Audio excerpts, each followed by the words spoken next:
Pantry guys, napatay ng kuya ko. Hindi kaya. Mamaya i-rate niyo yung gwapo ni Kuya Gian ko. At saka i-rate niyo din kung gaano kataba yung Tito Jin ko. Hindi, sabihin mo yung kabakuhan. Ha? Hindi ka na ililibre niyan sa susunod sa McDo, bro. Yes. 1 hanggang 1 million.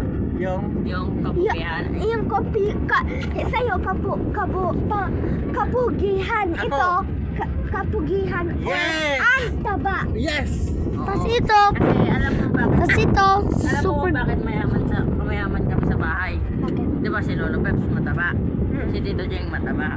Ano, aasarin mo pa siyang mataba siya? Mayaman sila. Oo. Ay, may sanggol po doon. Sanggol na. Sanggol na kamukha mo. Siyempre, kita ko.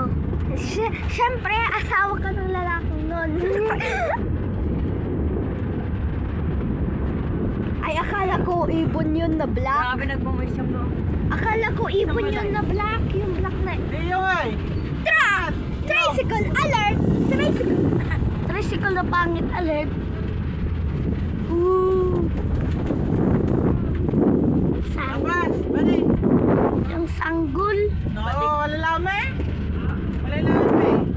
Meron ka usap yung tito-tito ko na ito. Nanalo! Guys! Nanalo ka sa 5! 5 kla! Ang taba. Manatalo ka ba dun sa akin? Malisa? Pagod na akong kakahawak. Shit!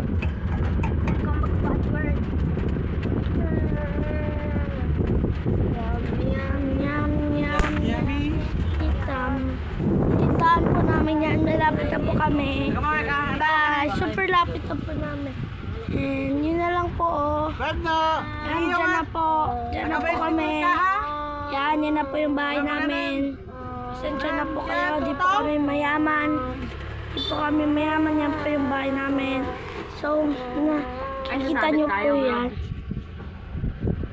Kikita nyo naman po yan. Yan po yung bahay namin.